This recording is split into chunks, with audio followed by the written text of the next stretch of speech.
नमस्कार दोस्तों, स्वागत है आप सभी का आपकी अपनी YouTube channel Shyam class study में। एसएससी जीडी के पीवाईक्यू प्रश्नों की सीरीज में आज का अपना ये सेट नंबर हो जाता है 4।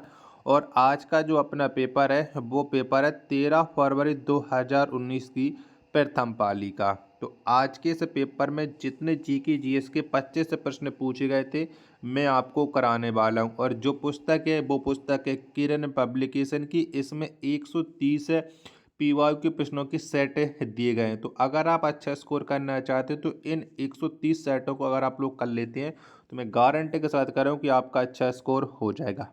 तो आज के इस वीडियो को आपको शुरू से लेकर के एंड तक फुल वॉच करते रहना है। 25 प्रश्नों में से आप कितने प्रश्न सही कर पाते हैं ईमानदारी के साथ कमेंट बॉक्स में आपको अपना स्कोर है जरूर बताना है। मुझे उम्मीद है कि आप अपना स्कोर है जरूर बताओगे। तो चलिएगा फिर शुरू करते हैं। तो पहला प्रश्न आ जाता है कि निम्नलिखित में से कौन सा त्योहार विष्णु के 52 अवतार से जुड़ा हुआ है। तो बताओ कौन सा त्योहार जुड़ा हुआ है। तो इनमें से जो विष्णु के 52 अवतारों से जुड़ा हुआ है वो त्योहार है ओणम। कौन सा है? ओणम है। एक का तीसरा ऑप्शन करेक्ट आंसर हो जाएगा। दूसरा प्रश्न आ जाता है कि फरवरी 2019 तक नीति आयोग के वर्तमान उपाध्यक्ष कौन हैं। तो बताओ कौन है। उस समय ये करंट अफेयर का प्रश्न था। तो 2019 तक नीति आयोग के जो उपाध्यक्ष थे वो थे राजीव कुमार। दूसरे का दूसरा ऑप्शन करेक्ट आंसर हो जाएगा। तीसरे नंबर का प्रश्न आ जाता है कि भारतीय संविधान में भारत को डॉट डॉट घोषित किया गया है। तो बताओ क्या घोषित किया गया है भारत को। प्रश्न संख्या 3 का आंसर आपको देना है। तो भारत को राज्यों का एक संघ घोषित किया गया है। 3 का तीसरा ऑप्शन एकदम करेक्ट आंसर हो जाएगा। चलिएगा अगला प्रश्न है प्रश्न संख्या 4 है कि निम्न में से कौन सा जल निकासी प्रणाली के प्रतिरूप का निर्धारक नहीं है। तो बताओ इनमें से कौन सा नहीं है। प्रश्न संख्या 4 का राइट आंसर क्या हो जाएगा। जल निकासी प्रणाली के प्रतिरूप का निर्धारक तो कौन नहीं है। तो ये जल निकासी प्रणाली का स्रोत नहीं है। 4 का दूसरा ऑप्शन करेक्ट आंसर हो जाएगा। पांचवें नंबर का प्रश्न आ जाता है कि सूफी परंपरा के संदर्भ में खान खाए शब्द का अर्थ है। तो बताओ क्या है इस खान खाए शब्द का अर्थ। पांचवें प्रश्न का राइट आंसर क्या हो जाएगा। तो इसका अर्थ हो जाता है एक धर्मशाला। 5 का तीसरा ऑप्शन करेक्ट आंसर हो जाएगा। अगला प्रश्न आ जाता है प्रश्न संख्या 6 कि परमाणु संलयन के बारे में निम्नलिखित में से क्या सही नहीं है। तो बताओ इसके बारे में क्या सही नहीं है। 6 का आंसर क्या हो जाएगा। ऑप्शन में आपको दिखा देता हूँ, आप लोग ऑप्शन देख लीजिएगा। तो इसके बारे में कि इस प्रक्रिया का उपयोग परमाणु बम बनाने के लिए किया जाता है, ये बिल्कुल सही नहीं है। प्रश्न संख्या 6 का राइट आंसर हो जाएगा ऑप्शन संख्या 2। चलिएगा अगला प्रश्न है प्रश्न संख्या 7 आ जाता है कि निम्नलिखित में से कौन सी जोड़ी सही ढंग से मेल खाती है। तो बताओ इनमें से कौन सा है सही ढंग से मेल नहीं खाती है। तो बताओ नहीं जो एक तरफ दिए गए रासायनिक नाम और उनका रासायनिक सूत्र है वो कौन सा गलत है। प्रश्न संख्या 7 का आंसर आपको बताना है। फटाफट से बताओ। तो मैग्नीशियम हाइड्रोक्साइड ये बिल्कुल कि गलत है, यानी पहला ऑप्शन राइट आंसर हो जाएगा। अब इसमें कमी क्या है वो आपको कमेंट बॉक्स में ज़रूर बतानी है। मुझे उम्मीद है कि आप लोग इस कमी का ज़रूर बताएंगे कि इसमें क्या है। तो इसका मैं फॉर्मूला बता दूं कि इसमें गलत क्या है। तो इसका होता है MgO H2 नहीं था, इसका OH का होल ट्वाइस होता है। अगर इस तरीके से लिखा होता है तो ये एकदम करेक्ट आंसर हो जाता है। प्रश्न संख्या 7। चलेगा अगला प्रश्न आ जाता है आपके सामने प्रश्न संख्या 8 है कि निम्नलिखित में से कौन सा मनी ट्रांसफर सिस्टम 24/7/365 पैसे के हस्तांतरण की अनुमति देता है। तो बताओ कौन देता है। 8वें प्रश्न का राइट आंसर क्या हो जाएगा। तो ये देता है IMPS, यानी पहला ऑप्शन करेक्ट आंसर हो जाएगा। नेक्स्ट प्रश्न प्रश्न संख्या 9 है कि निम्नलिखित में से कौन सा एक कृत्रिम पारिस्थितिकी तंत्र नहीं है। तो बताओ इनमें से कौन सा नहीं है कृत्रिम पारिस्थितिकी तंत्र। 9 का राइट आंसर क्या हो जाएगा। तो ये एक बांध का जलाशय नहीं है। 9 का पहला ऑप्शन राइट आंसर हो जाएगा।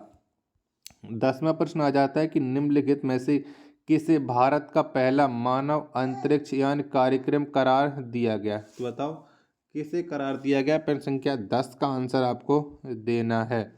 10 का राइट आंसर क्या हो जाएगा? तो गगनयान को करार दिया गया है।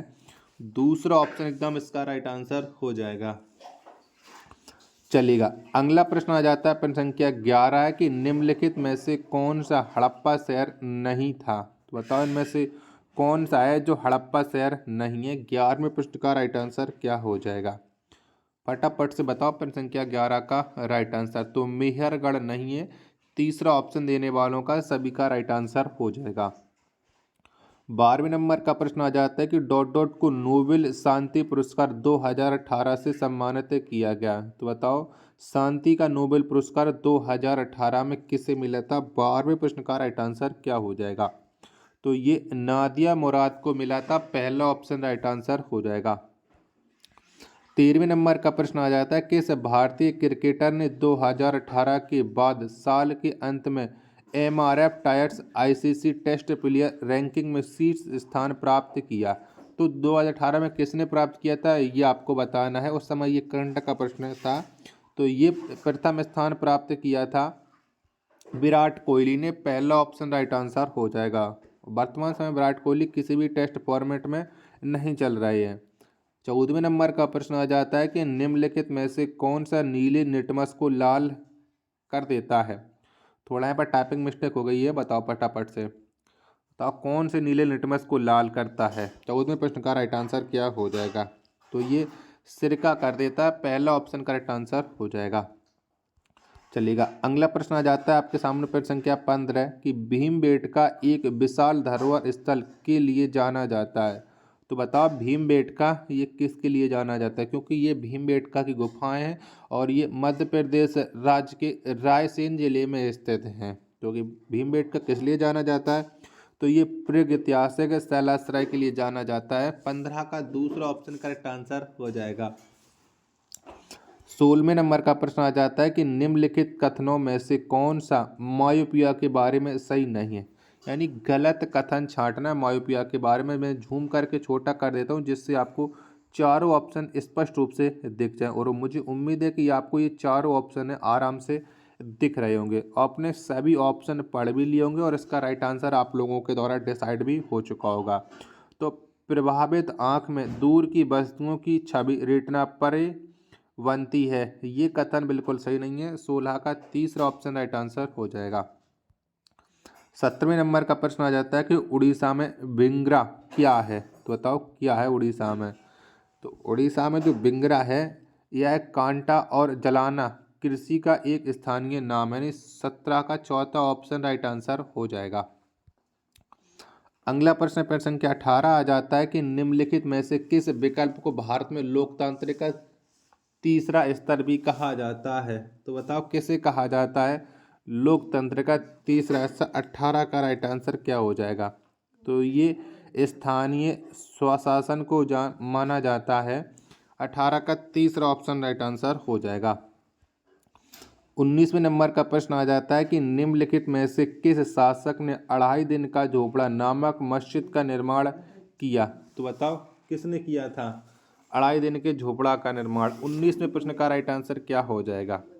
तो ये किया था कुतुबुद्दीन ऐबक ने। यानी 19वें प्रश्न का चौथा ऑप्शन देने वालों का राइट आंसर हो जाएगा। प्रश्न संख्या 20 है आपके सामने कि निम्नलिखित में से कौन सा संवैधानिक संशोधन शिक्षा का अधिकार प्रदान करता है? तो बताओ कौन करता है? प्रश्न संख्या 20 का आंसर क्या हो जाएगा? ऑप्शन आप लोग देख लीजिएगा। तो कौन संशोधन प्रदान करता है? तो ये कहता है 86वां संशोधन। 20 का चौथा ऑप्शन राइट आंसर हो जाएगा। अगला प्रश्न आ जाता है प्रश्न संख्या 21 है भारत में ऋण के औपचारिक स्रोतों की विनियमित करने के लिए निम्नलिखित में से कौन सी संस्था जिम्मेदार है? तो बताओ इनमें से कौन सी संस्था को ये जिम्मेदारी दी गई? तो ये दी गई है आरबीआई को। 21 का पहला ऑप्शन राइट आंसर हो जाएगा। 22वें नंबर का प्रश्न आ जाता है कि निम्नलिखित में से किस संगठन ने मौलाना अबुल कलाम आज़ाद ट्रॉफी 2017-18 प्राप्त की? तो बताओ ये ट्रॉफी किसके द्वारा जीती गई थी? 22वें प्रश्न का राइट आंसर क्या हो जाएगा? तो मौलाना अबुल कलाम आज़ाद ट्रॉफी 2017-18 ये जो जीती थी वो जीती थी गुरु नानक देव विश्वविद्यालय ने। 22 का चौथा ऑप्शन राइट आंसर हो जाएगा। प्रश्न संख्या 23 आ जाता है आपके सामने कि भारतीय आर्थिक सर्वेक्षण डॉट डॉट द्वारा प्रकाशित किया जाता है। तो बताओ ये किसके द्वारा प्रकाशित किया जाता है? भारतीय आर्थिक सर्वेक्षण। प्रश्न संख्या 23 का राइट आंसर। तो ये आर्थिक मामलों का विभाग इसे प्रकाशित करता है। 23 का दूसरा ऑप्शन देने वालों का राइट आंसर हो जाएगा। अगला प्रश्न आ जाता है प्रश्न संख्या 24 है, भारत में ब्रिटिश शासन के दौरान गुमास्ता था। तो बताओ क्या था गुमास्ता? प्रश्न संख्या 24 का राइट आंसर क्या हो जाएगा? गुमास्ता क्या था? तो गुमास्ता यह था बुनकरों की निगरानी, आपूर्ति एकत्र करने और कपड़े की गुणवत्ता की जांच करने के लिए एक सवेतन प्राप्त करने वाला कर्मचारी। 24 का पहला ऑप्शन राइट आंसर हो जाएगा। प्रश्न संख्या 25 और अंतिम प्रश्न आ जाता है कि निम्नलिखित में से कौन सी नदी प्रसिद्ध धुआंधार जलप्रपात बनाती है? तो कौन सी नदी बनाती है? तो नर्मदा नदी बनाती है धुआंधार जलप्रपात। 25 का पहला ऑप्शन राइट आंसर हो जाएगा। आशा करता हूँ कि आपको ये वीडियो पसंद आई होगी। तो वीडियो को आप एक बार लाइक और चैनल को सब्सक्राइब करना ना भूलें। मिलते हैं अपने एक और नेक्स्ट वीडियो के साथ। तब तक के लिए धन्यवाद। जय हिंद, वंदे मातरम।